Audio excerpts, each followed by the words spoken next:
What's up guys, Sean16 here, back with another video on Here's What I'm Thinking. And today's discussion is on Grand Theft Auto 5 and the mystery behind the mission finale of Option C's Deathwish, to uncover or simply theorize on what were the original plans and or ideas for the mission that could have been, using what may be known from an old Reddit post by Lamar Davis's voice actor and a YouTube video by Jedi Josh 920, as well as the mission itself, to see and understand why we were given what we got in the end.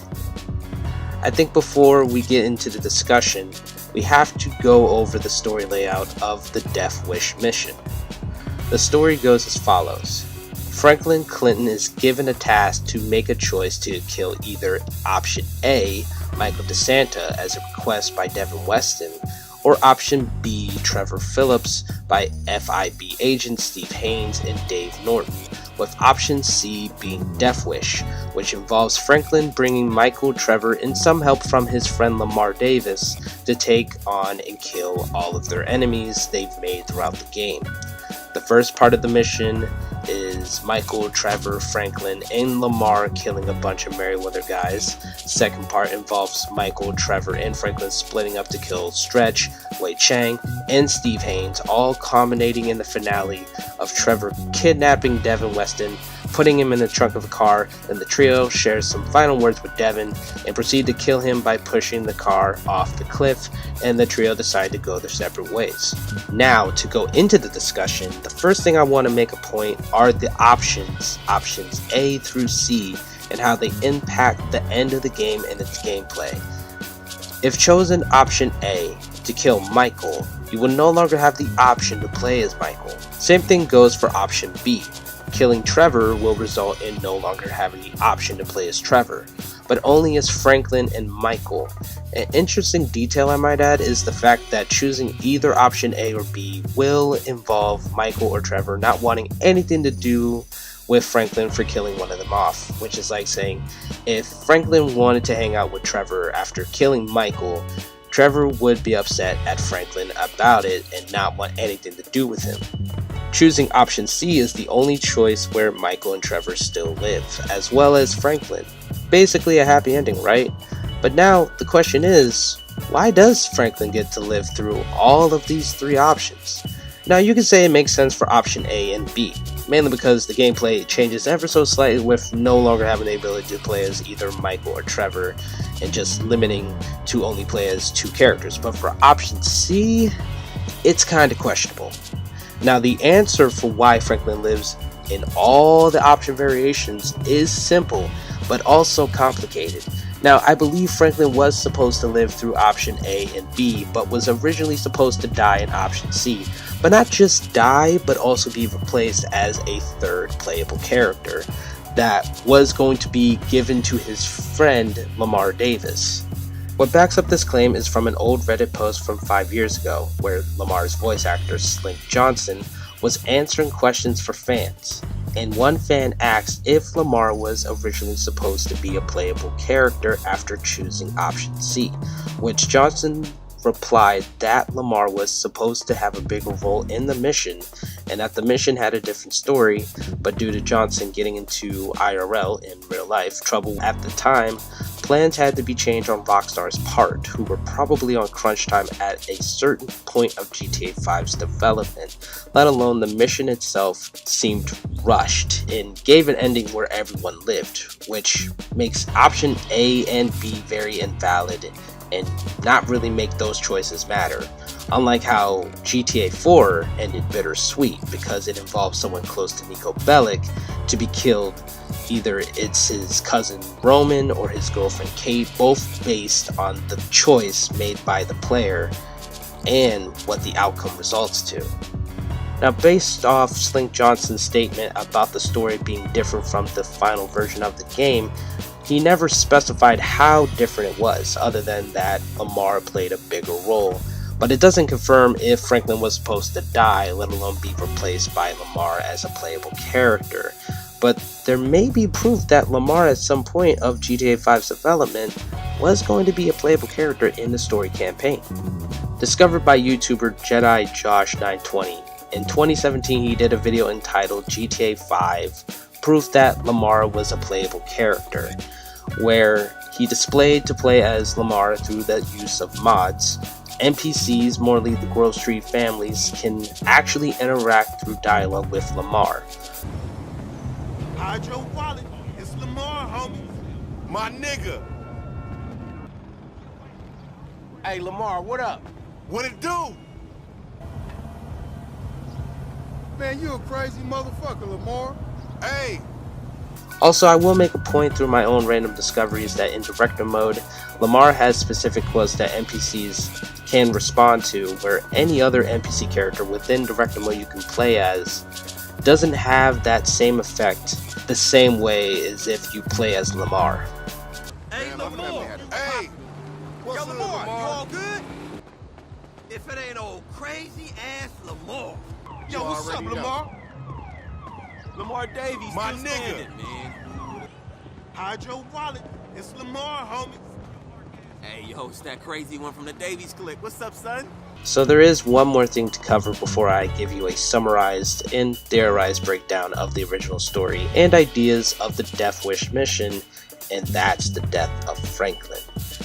Chances are, because Lamar's voice actor couldn't be on set for the mission where Lamar was meant to be playing a bigger role, forcing Rockstar to change plans, we'll never find anything in terms of modding, file digging, etc. related to Franklin dying in Deathwish.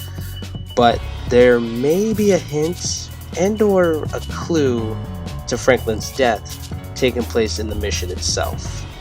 Now, in Deathwish, Michael, Trevor, Franklin, and Lamar are taking on Merryweather at a warehouse factory.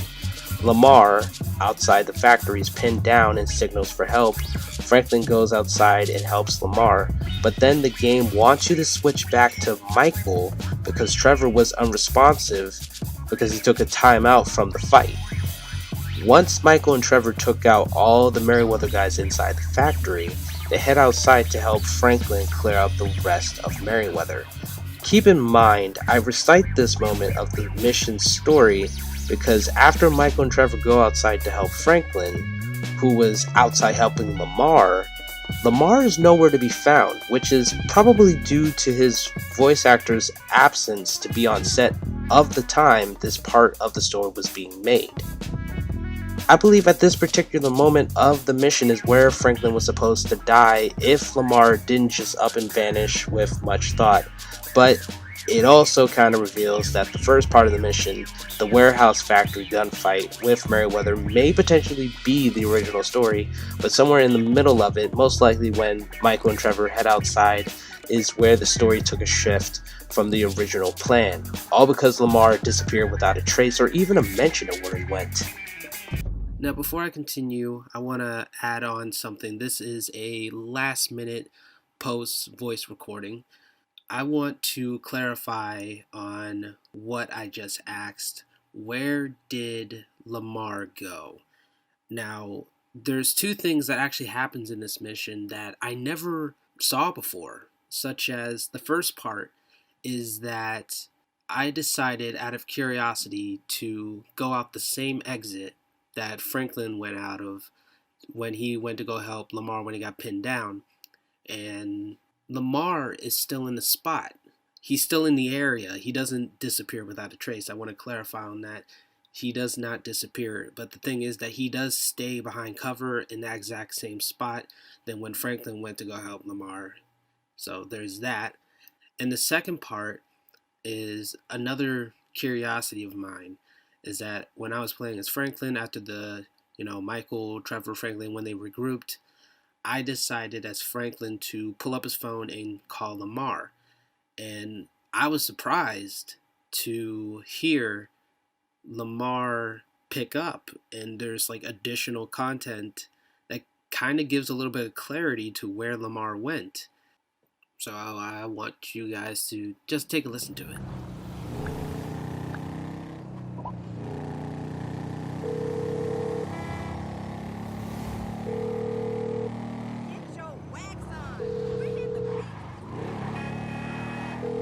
Hey, Lamar, that was above and beyond, homie. Ain't nothing above and beyond when it comes to the homies, homie. A nigga just want to be helpful, you heard me? I'm serious, dawg. That's hood. Michael and Trevor, too. We grateful. You a real homie, and I love you, dawg. You too, homie. You done with this bullshit now? Almost. A couple loose ends. Aw, shit. I know that voice. You creeping on some fools, huh? Alright, nigga, will handle your candle. Lay low, my nigga.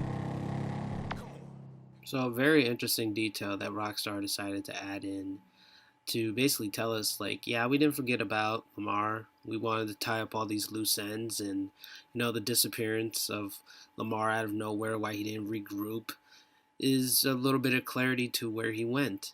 I still find it strange that he didn't regroup with the others and just, you know, just disappeared, bailed.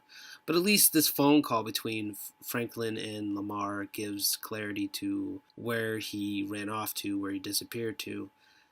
Just wanted to put that out there. Something that I discovered while I was recording the gameplay for this video. So, yeah. A phone call. That's so disruptive. But continue on with the video. So now to theorize and summarize what was the original story of Option C, Deathwish. Now keep in mind, it's a theory, nothing to confirm, it's not a confirmation, just a theory. Okay, so the mission begins as how it is in the final version. Franklin goes to Lester for help, as Trevor, Michael, and Lamar meet him at the warehouse factory where the Merryweather gunfight takes place. Lamar gets pinned down and Franklin goes to help him. Soon after, Michael and Trevor head outside to clear out the rest of Merryweather's men to see Lamar still fighting the horde of Merryweather guys, but Franklin is dead. With Franklin dead, you switch over to play as Lamar, and that's where the mission ends. At least the first part of it.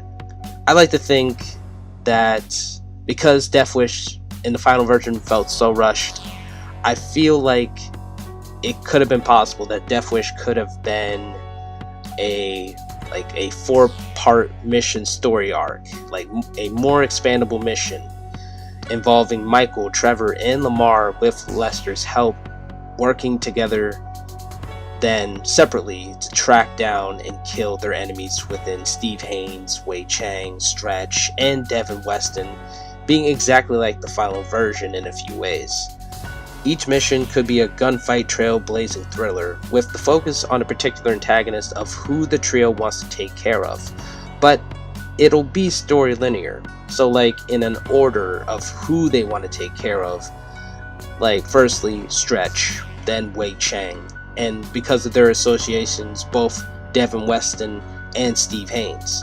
And the ending could be like the final version, but instead of Devin being killed in the trunk of a car that the trio pushed over a cliff, let it be Steve Haynes that goes out in that fashion, because Haynes has posed himself as a bigger threat and annoyance to the trio throughout the game than Devin Weston, so it all makes sense. So that's pretty much it behind the mystery of the Option C Deathwish mission.